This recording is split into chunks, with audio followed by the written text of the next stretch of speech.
Everyone, आप सभी का बहुत बहुत स्वागत है एनसीईआरटी की छोटी छोटी बातें सीरीज पर, जहां पर आपको मिलती है एनसीईआरटी की हर एक लाइन की detail explanation previous year questions के साथ। साथ ही आपको यहाँ पर ढेर सारी मल्टीपल चॉइस क्वेश्चंस भी मिलते हैं। अगर आप क्लास 11th में हैं, क्लास 12th में हैं, या आप एक ड्रॉपर स्टूडेंट है जो नीट एग्जाम की प्रिपरेशन कर रहे हैं, तो आप बिल्कुल सही जगह पर आए हैं। जी हाँ, मैं हूँ सरला साहू और आप देख रहे हैं गेट साइंस सरला यूट्यूब चैनल। तो चलिए शुरू करते हैं हमारा आज का लेक्चर। आज हम पढ़ने वाले हैं chapter 3 plant kingdom.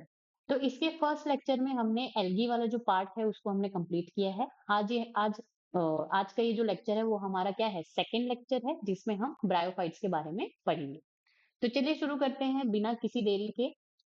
Bryophytes bryophytes includes the various mosses and liverworts that are found commonly growing in moist shaded areas in the hills। तो ये जो ब्रायोफाइट्स हैं इसमें मॉसेस एंड लिवरवर्ट्स को क्या करते हैं, हम इंक्लूड करते हैं। और इनका अगर आप हैबिटाट देखें तो ये mostly moist shaded areas in the hills में आपको देखने मिलते हैं। Bryophytes are also called amphibians of the plant kingdom. ठीक है, ये बहुत इंपॉर्टेंट पॉइंट है कि ब्रायोफाइट्स को हम प्लांट किंगडम के एम्फीबियंस कहते हैं। एम्फीबियन का मतलब क्या होता है, जो सॉइल पर भी जिंदा रह सकता है, और अगर वहां पे अगर कोई वाटर बॉडी है तो वो उसमें भी आराम से जिंदा रह सकता है। ठीक है, वो सरवाइव कर सकता है। फॉर एग्जाम्पल, एम्फीबियंस का एक एग्जाम्पल यहाँ पे क्या है, फ्रॉग। फ्रॉग क्या होते हैं, एम्फीबियंस होते हैं। बट यहाँ पे ये जो ब्रायोफाइट्स हैं उसको हम प्लांट किंगडम का एम्फीबियन कह रहे हैं। क्यों कह रहे हैं?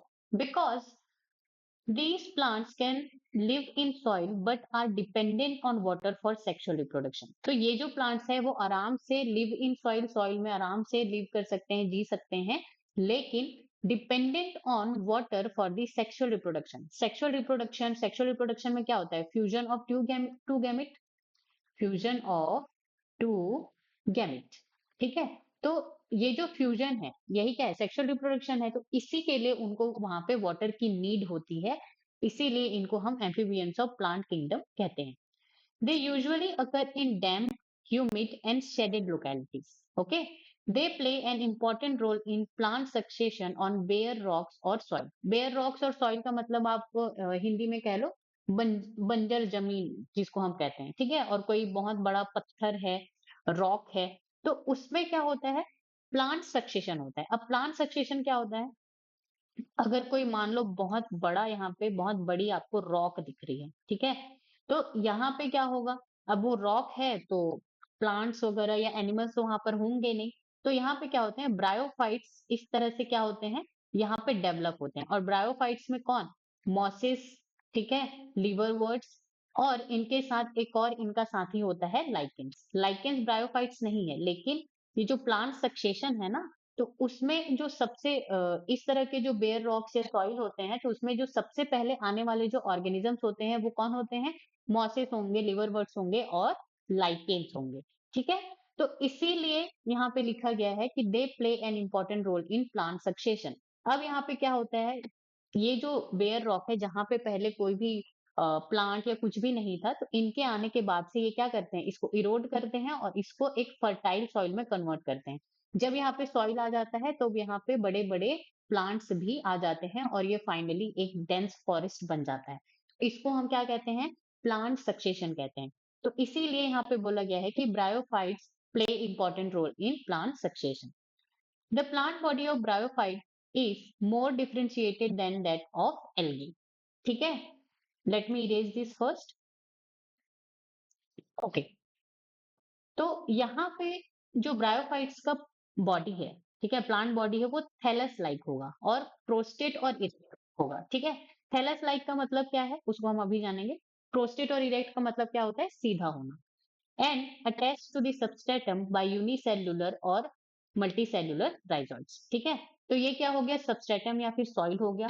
अब यहाँ पे जो भी ब्रायोफाइट्स होंगे, ठीक है, जो भी फॉर एग्जांपल ये क्या है, ब्रायोफाइट्स है, तो ये जो सबस्ट्रेटम से अटैच होंगे तो वो किसके थ्रू अटैच होंगे, राइजोइड्स के थ्रू। और ये जो राइजोइड्स होते हैं वो रूट लाइक स्ट्रक्चर होते हैं। कैसे होते हैं, रूट लाइक स्ट्रक्चर होते हैं, और ये मल्टी सेल्यूलर और यूनिसेल्यूलर हो सकते हैं। कैसे हो सकते हैं? मल्टी सेल्यूलर और यूनिसेल्यूलर दोनों। ठीक है। अब यहाँ पे जो थैलस लाइक स्ट्रक्चर का मतलब है, थैलस लाइक स्ट्रक्चर का मतलब होता है ऐसा प्लांट बॉडी जो ट्रू रूट, लीफ, ठीक है, और स्टेम में डिफरेंशिएट नहीं होते हैं, उसको हम क्या कहते हैं? Thallus like structure. अगर आपको याद होगा एल्गी का भी अगर हम प्लांट बॉडी देखें तो वो भी थैलस लाइक ही था, लेकिन यहाँ पे क्या है कि ये जो ब्रायोफाइट्स का जो थैलस लाइक बॉडी है वो एल्गी से क्या है? मोर डिफरेंशिएटेड है। फॉर एग्जाम्पल आपको यहाँ पर राइजोइड्स देखने को मिलेंगे, लीफ लाइक स्ट्रक्चर देखने को मिलेंगे, लेकिन एल्गी में वो सारी चीजें देखने को नहीं मिलेंगी। तो ये क्या हो जाएगा? यहाँ पे इंपॉर्टेंट पॉइंट हो जाएगा। ठीक है। They lack true roots, stem और लीव्स। ठीक है, तो इनके पास ट्रू रूट, स्टेम और लीव्स नहीं होते हैं।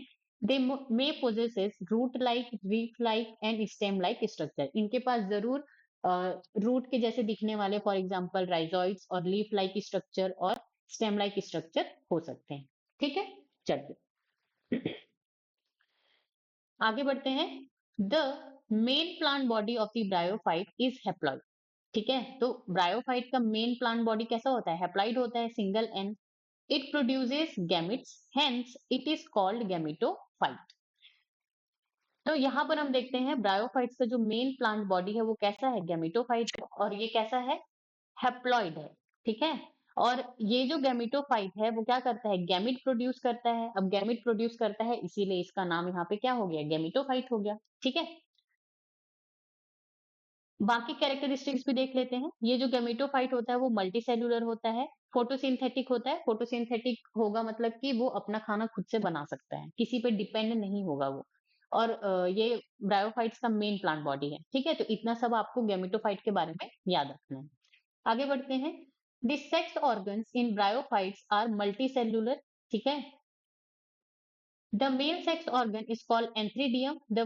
They produce biflagellated antherozoids. The female sex organ is called archegonium is flask-shaped and produces a single egg. ठीक है, अब ये जो गैमेटोफाइट है ये क्या करेगा?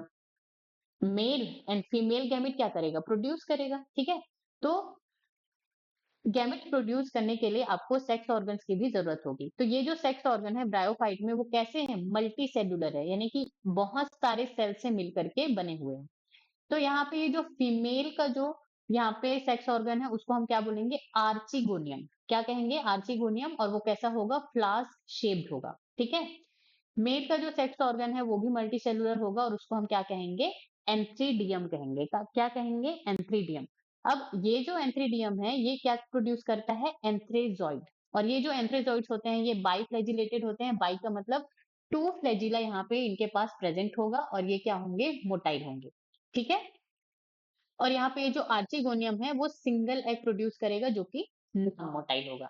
ओके, यहाँ तक बात में समझ आई सेक्स ऑर्गन के बारे में कि फीमेल में आर्चिगोनियम होगा, आर्चिगोनियम में एग प्रोड्यूस होगा, और ये जो एग होगा वो आर्चिगोनियम के अंदर ही होगा। ठीक है, अब यहाँ पे जो मेल है उसमें एंथ्रीडियम होगा। ठीक है, सेक्स ऑर्गन, और ये जो एंथ्रीडियम है इसके अंदर एंथ्रेजॉइड प्रोड्यूस होंगे, और ये जो एंथ्रोजॉइड होंगे इनके पास टू फ्लैजिला होंगे। टू फ्लैजिला मतलब यहाँ यहाँ पर ये कैसे होंगे? बाइफ्लैजिलेटेड, इसका मतलब ये क्या होंगे? मोटाइल होंगे, एक जगह से दूसरी जगह जा सकेंगे। ठीक है, आगे बढ़ते हैं। The anthrazoids are released into water where they come in contact with archegonia. तो अब ये जो बाइफ्लैजिलेटेड एंथ्रेजॉइड्स है इसको हम वाटर में क्या कर देंगे? रिलीज कर देंगे। ठीक है, इनको ये जो ब्रायोफाइट्स हैं वो वाटर में रिलीज कर देते हैं। फिर उसके बाद कम इन कांटेक्ट विद आर्चिगोनियम। तो ये जो फीमेल सेक्स ऑर्गन है जिसके अंदर एग प्रेजेंट है, ठीक है, तो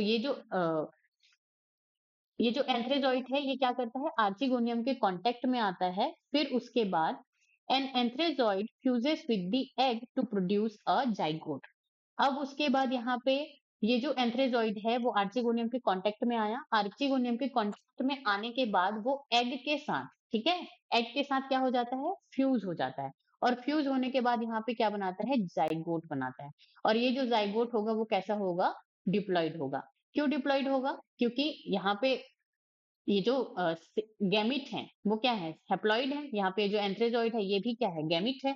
तो ये दोनों आपस में जब फ्यूज हो जाएंगे तो यहाँ पे डिप्लॉइड जाइगोट बनेगा। ठीक है, आगे बढ़ते हैं। Zygote do not undergo reduction division immediately. अब रिडक्शन डिवीजन का मतलब यहाँ पे क्या है, देखो जाइगोट यहाँ पे डिप्लॉइड सेल है इस तरह से। अब हमको पता है जहां पर भी रिडक्शन डिवीजन या मियोसिस आता है तो वहां पे जो सेल्स प्रोड्यूस होती हैं, ठीक है, 4 तरह की सेल्स प्रोड्यूस होती हैं और सारे के सारे क्या हो जाते हैं, हेप्लॉइड हो जाते हैं। मतलब कि डिप्लॉइड मदर सेल से वो डायरेक्ट क्या हो जाएंगे, सारे के सारे हेप्लॉइड हो जाएंगे। ठीक है, तो यहाँ पर जो जाइगोट है, तो जाइगोट में इमीडिएटली तुरंत ही यहाँ पे रिडक्शन डिवीजन नहीं हो रही है, तो उस बीच में क्या हो रहा है, वहां पर स्पोरोफाइट का प्रोडक्शन हो रहा है। ठीक है, तो जाइगोट यहाँ पे स्पोरोफाइट में क्या हो जाएगा, कन्वर्ट हो जाएगा। जैसे हम आगे पढ़ते हैं, they produce a multicellular body call sporophyte. ठीक है, तो यहाँ पे मैंने आपको बताया है कि ब्रायोफाइट्स के प्लांट बॉडी में गैमेटोफाइट तो मेन प्लांट बॉडी है, बट स्पोरोफाइट भी होगा। स्पोरोफाइट थोड़े समय के लिए होगा। ठीक है, अब हम स्पोरोफाइट के यहाँ पे बात आया तो हम इसके कैरेक्टरिस्टिक जान लेते हैं। तो स्पोरोफाइट क्या होंगे, डिप्लॉइड होंगे। क्यों डिप्लॉइड होंगे, क्योंकि ये जाइगोट से बन रहे हैं। ठीक है, और जाइगोट से बन रहे हैं तो जाइगोट क्या है, डिप्लॉइड है, तो स्पोरोफाइट भी डिप्लॉइड होगा। मल्टी सेलुलर होते हैं, बहुत सारे सेल से मिलकर बने होंगे। नॉट फ्री लिविंग, ठीक है, ये अकेले नहीं जी सकते, फ्री लिविंग नहीं होते हैं। Attach to the gametophyte for nourishment, तो ये अपने खाने के लिए किस पे डिपेंडेंट होते हैं, गैमेटोफाइट पर। और ये जो गैमेटोफाइट हैं वो तो क्या होते हैं, ऑटोट्रॉफिक होते हैं, फोटोसिंथेटिक होते हैं। और ये जो स्पोरोफाइट्स हैं ये हैप्लॉइड स्पोर प्रोड्यूस करते हैं। ठीक है, चलो आगे पढ़ते हैं। They produce multicellular body called sporophyte. The sporophyte is not free living but attached to the photosynthetic gametophyte. ठीक है, तो वो ये फ्री लिविंग तो नहीं होते लेकिन गैमेटोफाइट्स के साथ ही अटैच होते हैं to derive nourishment from it. इनसे क्या लेते हैं, ये अपना नरिशमेंट लेते हैं। Some cells of the sporophyte undergo reduction division meiosis to produce haploid spores. ठीक है, अब यहाँ पे जो स्पोरोफाइट है, इस स्पोरोफाइट में अब यहाँ पे रिडक्शन डिवीजन होगा और मियोसिस होगा। और मियोसिस होने के बाद यहाँ पे स्पोर प्रोड्यूस होंगे और ये स्पोर्स कैसे होंगे, हैप्लॉइड होंगे। अब ये हैप्लॉइड कैसे होंगे, क्योंकि यहाँ पे मियोसिस हो रहा है। जब भी किसी भी डिप्लॉइड सेल है यहाँ पे मियोसिस होगा तो उसके जो प्रोडक्ट होंगे वो कैसे होंगे, हैप्लॉइड होंगे, सिंगल एन वाले होंगे। तो यहाँ पर ये जो स्पोर्स हैं वो आफ्टर मियोसिस प्रोड्यूस होंगे और जब ये जो स्पोर्स हैं ये जर्मिनेट होंगे। ठीक है, तो ये जर्मिनेट होकर के क्या बनाएंगे, गैमेटोफाइट बनाएंगे। जर्मिनेट होकर के क्या बनाएंगे यहाँ पे, गैमेटोफाइट। ठीक है, इसीलिए यहाँ पे लिखा है these spores germinate to produce gametophyte. I hope you understand. ठीक है, चलिए हम यहाँ पर ये ब्रायोफाइट्स का जो लाइफ साइकिल है ना हम उसको देखते हैं। तो यहाँ पे क्या है, सबसे पहले फ्री लिविंग गैमेटोफाइट है, ये ऑटोट्रॉफिक होता है, मतलब कि फोटोसिंथेटिक होता है। ठीक है, अब ये जो गैमेटोफाइट है ये mail and female gamete, female gamete यहाँ पे क्या होगा, एग होगा जो कि आर्चिगोनियम में बनेगा। और मेल गैमिट यहाँ पे क्या होगा, एंथ्रीडियम होगा। और ये जो एंथ्रीडियम है वो किस में बनेगा, सॉरी, मेल गैमिट यहाँ पे क्या होगा, एंथ्रेजॉइड होगा, एंथ्रेजॉइड। जैसे कि ह्यूमंस मेल में स्पर्म होता है, उसी को हम यहाँ पे क्या कह रहे हैं, एंथ्रेजॉइड कह रहे हैं। ठीक है, तो यहाँ पर mail and female gamete produce होगा, फिर उसके बाद फ्यूजन होगा। कहाँ पर होगा, और ये फ्यूजन वाटर में होगा। ठीक है, अब इनके फ्यूजन से यहाँ पे जाइगोट बनेगा। जाइगोट बनेगा तो क्या हो जाएगा, 2n, क्योंकि ये दोनों क्या थे, हैप्लॉइड थे। और गैमेटोफाइट बॉडी भी कैसा था, हैप्लॉइड था। ठीक है, यहाँ पे जाइगोट बना, जाइगोट बनने के बाद यहाँ पे माइटोसिस होगी। माइटोसिस के बाद यहाँ पे स्पोरोफाइट बनेगा और ये जो स्पोरोफाइट है वो डिप्लॉइड होगा, मल्टीसेलुलर होगा। और कुछ केसेस में डिफरेंशिएट होंगे फूड सीटा कैप्सूल में। ठीक है, आपको अलग अलग स्ट्रक्चर देखने को मिलेंगे। अब यहाँ पे ये जो स्पोरोफाइट है इसमें क्या होगा, मियोसिस होगा। ठीक है, और मियोसिस, मियोसिस कहाँ पे होगा, ये जो कैप्सूल आपको दिख रहे हैं ना, तो इस कैप्सूल में मियोसिस होगा और मियोसिस होने के बाद यहाँ पे स्पोर प्रोड्यूस होंगे। और ये जो स्पोर्स कैसे होंगे, हैप्लॉइड होंगे। ये हैप्लॉइड जर्मिनेट होंगे, जिस तरह से अगर आप कोई प्लांट का सीड है, ठीक है, बीज है, तो वो पहले क्या होता है, जर्मिनेट होता है, फिर उसके बाद उसमें से प्लांट पूरा प्रोड्यूस होता है। ठीक है, तो यहाँ पर भी ये जो हैप्लॉइड स्पोर है उसमें जर्मिनेशन होगा और जर्मिनेशन से यहाँ पे आपको फिर से फ्री लिविंग गैमेटोफाइट देखने को मिलेगा। तो ये क्या हो जाएगा, यहाँ पे साइकिल हो जाएगा। ठीक है, चलिए, bryophytes in general R little economic importance. Little economics important का मतलब यहाँ पे क्या है कि ब्रायोफाइट्स का बहुत ज्यादा इकोनॉमिक इंपॉर्टेंस नहीं है। ठीक है, इंपॉर्टेंट पॉइंट है ये। But some mosses provide food for herbaceous mammals, birds and other animals. लेकिन कुछ mosses जो होते हैं वो क्या करते हैं, फूड प्रोवाइड करते हैं हर्बेशियस मतलब कि शाकाहारी मैमल्स हो गए या बर्ड्स हो गए और कुछ अदर एनिमल्स के लिए। Species of sphagnum, a moss, provide peat that have long been used as fuel and as a packing material for transshipment of living material because of their capacity to hold water. तो यहाँ पे sphagnum species जो कि क्या है, एक moss है, ठीक है। इसका स्ट्रक्चर इसकी इमेज भी एनसीईआरटी में दी हुई है। तो ये जो मॉस है, मॉस में भी कौन, स्फेग्नम, और ये जो इमेज है ये गैमेटोफाइट को यहाँ पे क्या कर रहा है, रिप्रेजेंट कर रहा है। तो ये जो स्फेग्नम है ये पीट प्रोवाइड करता है, और ये जो पीट है इसकी खास बात क्या है कि ये बहुत सारा वाटर जो है होल्ड कर सकता है, कैपेसिटी टू होल्ड वाटर, और इसीलिए हम इसको एज अ फ्यूल यूज करते हैं और packing material for transshipment of living material के रूप में हम इसको क्या करते हैं, यूज करते हैं। Mosses along with lichens are the first organism to colonize rock. तो हमने प्लांट सक्सेशन की बात की थी पिछले स्लाइड में, तो यहाँ पर ये वही बात कर रहा है कि ये जो रॉक्स हैं या बेयर सॉइल है या बेयर रॉक्स है, वहां पे मॉसेस जो हैं लाइकेंस के साथ सबसे पहले आने वाले ऑर्गेनिज्म होते हैं। कैसे होते हैं, first organism to colonize rocks and hence are a great ecological importance, और इसीलिए इनका ग्रेट इकोलॉजिकल इंपॉर्टेंस है। तो यहाँ पे इंपॉर्टेंट बात क्या है कि ये जो ब्रायोफाइट्स हैं उनका इकोनॉमिकली इंपॉर्टेंस तो कम है, लेकिन यहाँ पे इकोलॉजिकली इंपॉर्टेंस बहुत ज्यादा है। They decompose rocks making the substrate suitable for the growth of higher plants, ठीक है। तो यहाँ पे वो जो प्लांट सक्सेशन की हम बात किए थे, तो यहाँ पे क्या होगा, कोई मान लो यहाँ पे बेयर रॉक है, वहां पे पहले मॉस और क्या आए, लाइकेन आए, ठीक है, moss and lichen is there.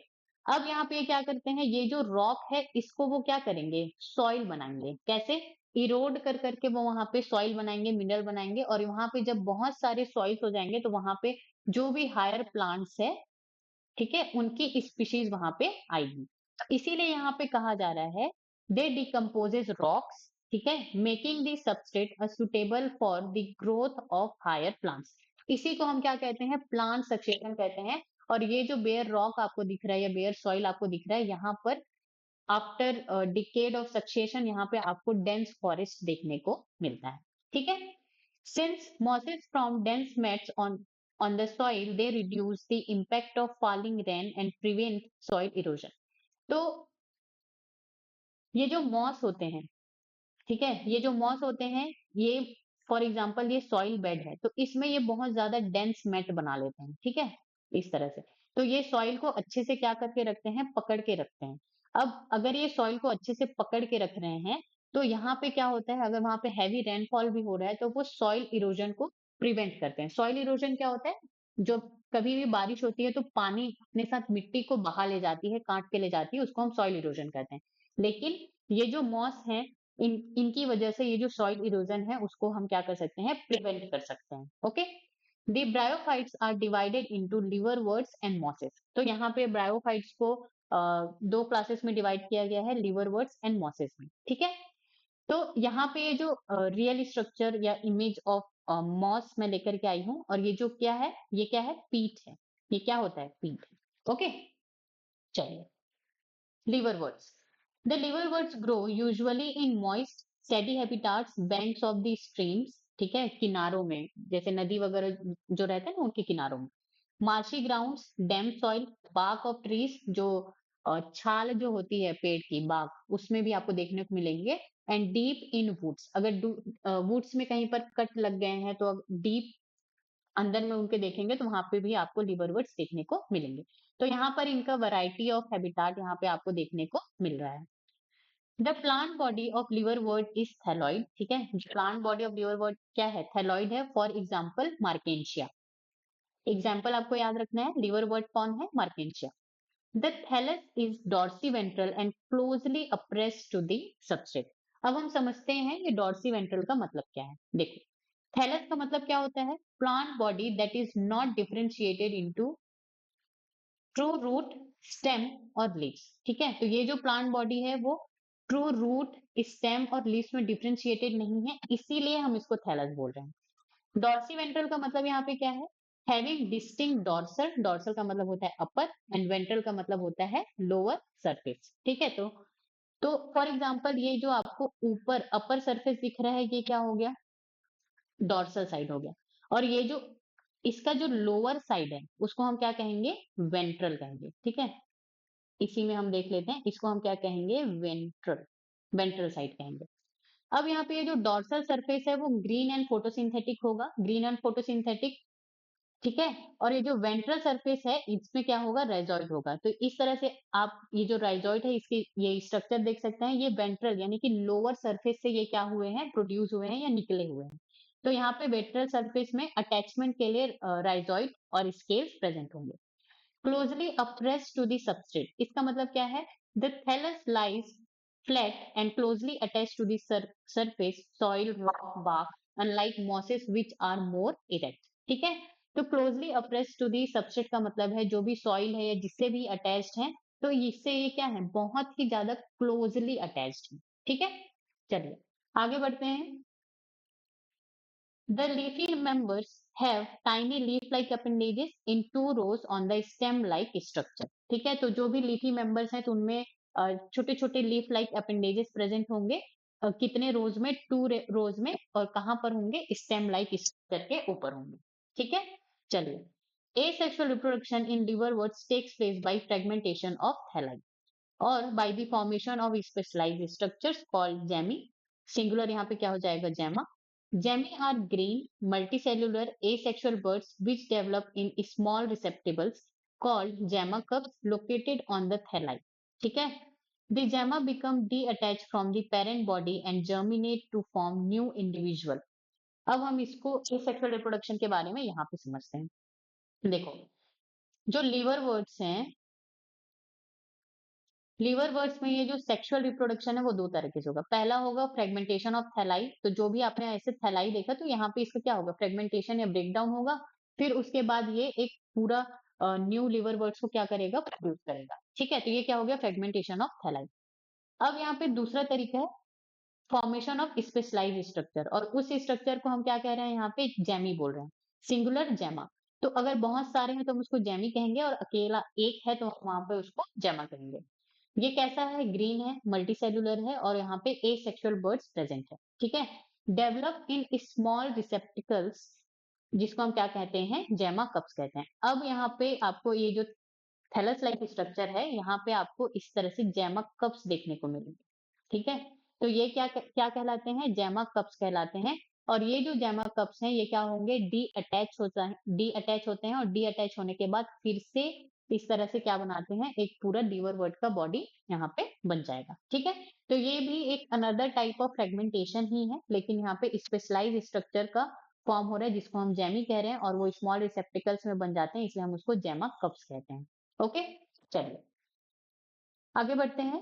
During sexual reproduction male and female sex organs are produce either on the same or on different thalli. The sporophyte is differentiated into food, seta, and capsule. After meiosis, spores are produced within the capsule. These spores germinate to form free living gametophytes। चलिए, अब यहाँ पे हम ये वाला line पढ़ेंगे कि जो सेक्सुअल रिप्रोडक्शन है उसमें जो mail and female sex organ है वो या तो एक ही प्लांट पर हो सकता है या फिर डिफरेंट डिफरेंट थैलाई पर हो सकते हैं। फॉर एग्जाम्पल, सेक्सुअल रिप्रोडक्शन में अगर male and female sex organ on the same thalli है, ठीक है, ये क्या हो गया? थैलाई हो गया, तो यहाँ पे मेल सेक्स ऑर्गन भी प्रेजेंट है और फीमेल सेक्स ऑर्गन भी सेम थैलाई, तो उसको हम क्या कहेंगे? मोनोशियस कहेंगे या होमोथैलिक कहेंगे। ठीक है, होमो का मतलब क्या होता है? सेम, एक ही थैलस में दोनों के दोनों क्या है? प्रेजेंट है। फॉर एग्जाम्पल स्फेग्नम एंड फ्यूनेरिया, तो ये जो स्फेग्नम एंड फ्यूनेरिया है ये मॉसिस के एग्जाम्पल है। ठीक है, अब दूसरा कंडीशन क्या है कि ये जो mail and female sex organ है ये ऑन द डिफरेंट थैलाई प्रेजेंट होंगे। कहाँ पर होंगे? डिफरेंट थैलाई, मतलब कि ये एक थैलाई और ये एक थैलाई, एक में फीमेल का सेक्स ऑर्गन प्रेजेंट होगा और एक में मेल का सेक्स ऑर्गन प्रेजेंट होगा। इस कंडीशन को हम क्या कहते हैं? डायोशियस कहते हैं या हेट्रोथैलिक कहते हैं। अब ये चीज मैं आपको एक्स्ट्रा क्यों बता रही हूँ? क्योंकि ये क्लास 12 में आपके पास फिर से आएगी। ठीक है, तो अगर आपको ये अब पता होगा तो आप उस टाइम पे अच्छे से कनेक्टिविटी बना पाओगे। तो मैं इसीलिए आपको यहाँ पे ये बता रही हूँ। ठीक है, चलिए example Marchantia and Polytrichum. Polytrichum again ये क्या है, मॉस है, और ये जो मार्केंशिया है ये यहाँ पे क्या है, लीवरवुड। ओके, चलिए अब यहाँ पे ये चीज तो मैंने आपको पिछले ही स्लाइड में समझाई है। और जैसे यहाँ पे बोला गया है कि the sporophyte is differentiated into food सीटा कैप्सूल। तो जो स्पोरोफाइट होता है वो फूड सीटा कैप्सूल में डिफरेंशिएट हो जाता है। After meiosis spores are produce within capsule. Capsule meiosis होने के बाद कैप्सूल के अंदर स्पोर प्रेजेंट होंगे, और these spore germinate to form free living gametophyte. और ये जो स्पोर्स होंगे वो क्या होंगे, जर्मिनेशन होने पे फ्री लिविंग गैमेटोफाइट्स को फिर से क्या करेंगे, प्रोड्यूस करेंगे। ठीक है, तो ये क्या हो जाएगा, साइकिल। चलिए mosses, the predominant stage of the life cycle of mosses is gametophyte. तो यहाँ पे भी मोसिस का जो प्रीडोमिनेंट स्टेज है वो क्या है, गैमेटोफाइट ही है। Which consist of two stage. तो ये जो गैमेटोफाइट है इसमें भी टू स्टेज प्रेजेंट है। फर्स्ट स्टेज को क्या कह रहे हैं, प्रोटोनीमा स्टेज। ठीक है, which develop directly from spore.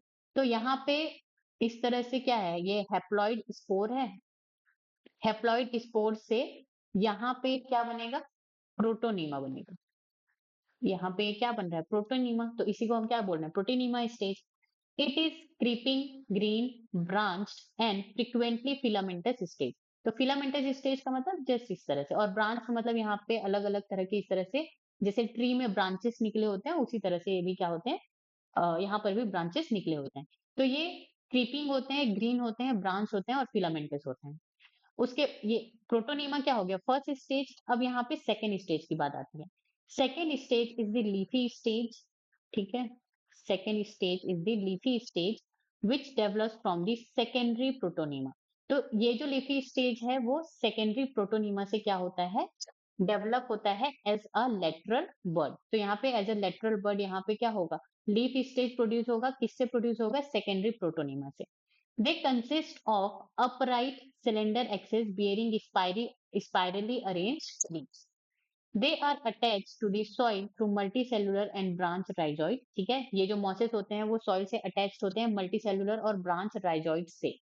These stage bears the sex organ। और ये जो गैमेटोफाइट वाला जो स्टेज है ये क्या करेगा, सेक्स ऑर्गन बियर करेगा। ठीक है, इनमें अब गैमेटोफाइट में ही तो सेक्स ऑर्गन प्रेजेंट होंगे ना। ठीक है, vegetative reproduction in mosses by fragmentation. ठीक है, तो यहाँ पे फ्रेगमेंटेशन होगा and budding in the secondary protonema.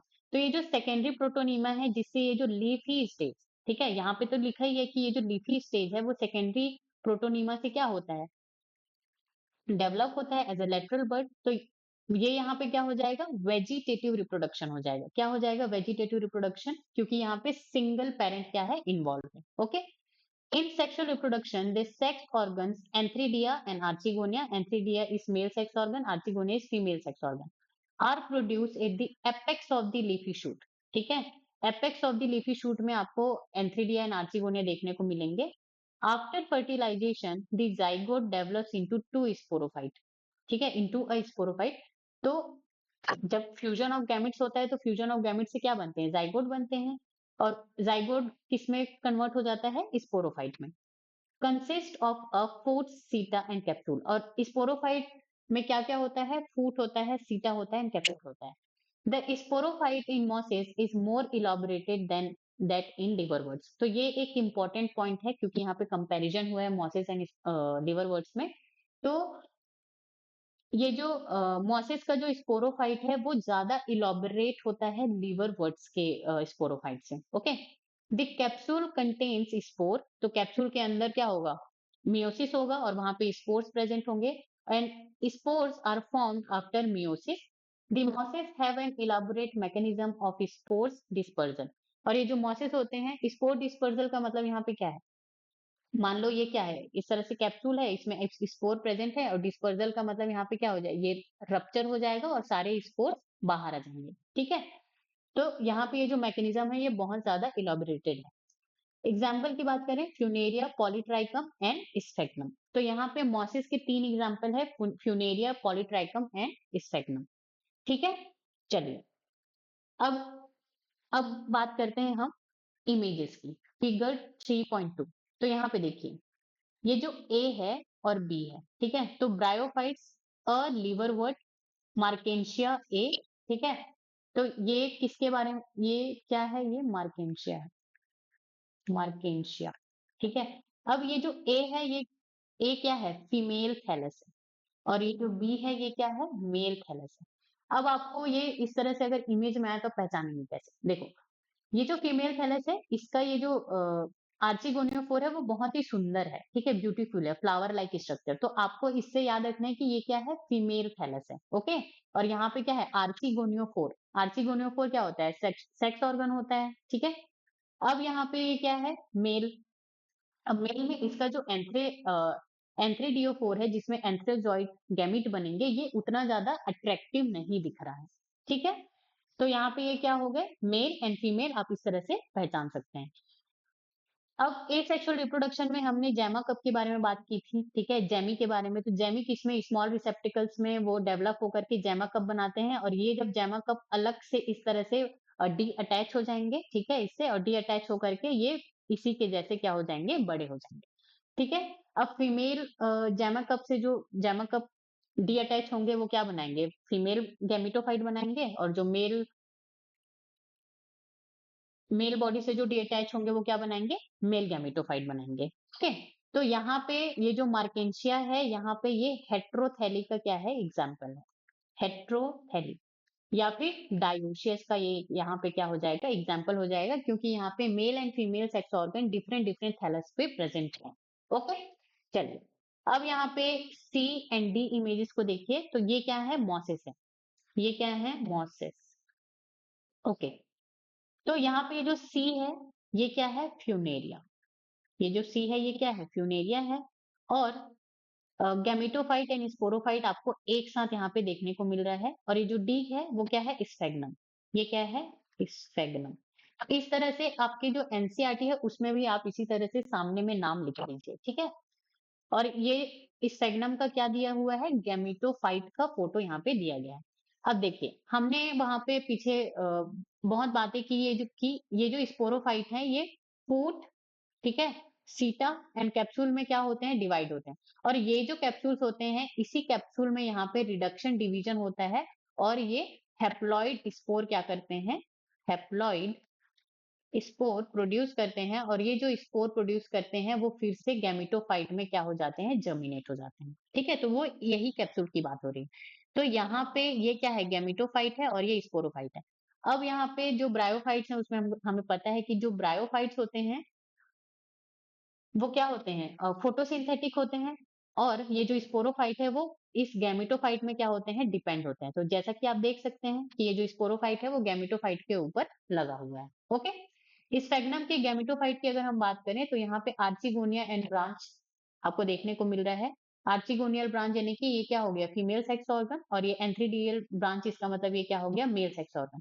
अब सिंस ये mail and female sex organ एक ही प्लांट में है, तो इसको हम क्या कहेंगे, होमोथैली कहेंगे। इसको हम क्या कहेंगे, होमोथैली या फिर मोनोशियस, ठीक है। मैंने एग्जाम्पल में लिख दिया है, आप जाकर के देख सकते हैं, ठीक है।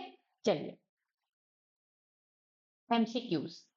विच of the following statement is incorrect regarding bryophytes. तो ब्रायोफाइट्स के रिगार्डिंग यहाँ पे कौन सा स्टेटमेंट इनकरेक्ट है, they are dependent on water for sexual reproduction, yes this is correct statement. The main body is diploid. तो हमने तो अभी जितना भी पढ़ा कि ब्रायोफाइट्स का मेन बॉडी क्या होता है, हैप्लॉइड होता है। तो ये स्टेटमेंट रॉन्ग हो जाएगा, तो ये ऑप्शन टू यहाँ पे क्या हो जाएगा, करेक्ट हो जाएगा। They usually occur in damp, humid, and shaded localities. Correct statement. They play an important role in plant succession on bare rocks. Yes. चलिए, Which of the following is responsible for the peat formation? तो peat यहाँ पर कौन बनाया, हमने एक ही example पढ़ा है, कौन, स्फेग्नम। Gametophyte of bryophytes is green and vascular. Vascular का मतलब यहाँ पे क्या, इनमें जाइलम एंड फ्लोएम प्रेजेंट थे क्या, नहीं। तो यहाँ पे जो गैमेटोफाइट और ब्रायोफाइट है वो ग्रीन एंड वेस्कुलर तो नहीं थे। Independent and multicellular, yes. ये जो गैमेटोफाइट थे ये फोटोसिंथेटिक थे, इंडिपेंडेंट थे, और वो बहुत सारे सेल से बने हुए थे, तो ये क्या हो जाएगा, मल्टीसेलुलर, ठीक है। Dependent on sporophyte, no, sporophyte gametophyte पे डिपेंड था, ठीक है। और तो ये भी क्या हो जाएगा, रॉन्ग। चलिए, अब आपको यहाँ पे इमेज से रिलेटेड यहाँ पे क्वेश्चन है, आपको बताना है कि इसमें से ये क्या होगा। ए, बी, सी, डी जो है वो क्या-क्या है। तो ए क्या है, क्या ये एंथ्रीडियोफोर है, आर्चिगोनियोफोर है, ठीक है, या फिर सीता है। तो यहाँ पे ये फ्लावर लाइक बड़ा सुंदर सा स्ट्रक्चर दिख रहा है, तो ये क्या हो जाएगा, आर्चिगोनियोफोर, ठीक है। अब तो ये फर्स्ट और फोर्थ क्या हो जाएगा, रॉन्ग हो जाएगा, तो अब हमको इन दोनों में क्या करना है, कंपेयर करना है। अब यहाँ पर अब ये आर्चिगोनिया है, तो ये बी क्या हो जाएगा, फीमेल थैलस, ओके। अब ये जो सी है, सी क्या है, जेमा कप है या बड है, तो सी के यहाँ पे क्या है, जेमा कप है, तो थर्ड क्या हो जाएगा, रॉन्ग, और सेकंड क्या हो जाएगा, करेक्ट, और डी क्या है, यहाँ पे ट्राइजॉइड्स है। ओके, चलिए। तो इसी तरह से हमारा आज का लेक्चर होता है खत्म, ठीक है, दी एंड करते हैं हम इसको। और अगर आपको ये वीडियो पसंद आई होगी तो इसको आप लाइक कीजिए, शेयर कीजिए, सब्सक्राइब कीजिए and press the bell icon. और if you guys have any doubt then you can just comment below, ठीक है। तब तक बने रहिए गेट साइंस वाला यूट्यूब चैनल पर। Thank you guys for the watching.